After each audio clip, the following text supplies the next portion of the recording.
Cinema మాత్రం super యోధా అనే దానికి తగ్గట్టే సూపర్గా ఉంది సినిమా. తేజ సజ్జా గారి గురించి ఏం చెప్పాలన్నా, మొన్న సూపర్ హీరో, ఇప్పుడు సూపర్ యోధా. అసలు సూపర్ అనే పదానికి మాత్రం తగ్గట్లేదు. సినిమా కూడా అలానే ఉంది, సూపర్గా ఉంది. ఎందుకు అంటే విజువల్ ఎఫెక్ట్స్ కానివ్వండి, సౌండ్ ఎఫెక్ట్స్ కానివ్వండి, స్టోరీ పరంగా కానివ్వండి, స్క్రీన్ ప్లే కానివ్వండి, ఎక్కడా కూడా ఎవ్వరూ తగ్గలేదు. అందరూ ఇచ్చి పడేశారు. స్టోరీ విషయానికి వస్తే మంచి స్టోరీ అన్న. ఒక మైథలాజికల్ ఫిక్షన్ని మనకు తీసుకొచ్చారు. మన హిస్టరీని బేస్ చేసుకొని ఒక ఫిక్షనల్ స్టోరీని క్రియేట్ చేసి మన ముందుకు వచ్చారు.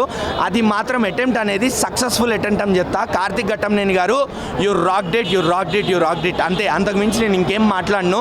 అండ్ స్టోరీ స్టార్ట్ అవుతూనే ప్రభాస్ గారి వాయిస్ ఓవర్తో, బేస్ వాయిస్తో మనకి స్టార్ట్ అవుతుంది. ఆ హిస్టరీని మనకి ఇంట్రడక్షన్ చేస్తారు కాబట్టి అక్కడ నుంచే మనం సినిమాలో ఇన్వాల్వ్ అయిపోతాము. మేబీ ఒక నెగిటివ్ ఏంటి అంటే సినిమా మాస్ జనాలకు కొంచెం ల్యాగ్ అనిపించచ్చు, బట్ అది ల్యాగ్ కాదు. స్టోరీ అనేది మెల్లగా వెళ్తుంది, నరేషన్ స్లో ఉండే అంతే తప్ప అది ల్యాగ్ మాత్రం కాదు అన్న.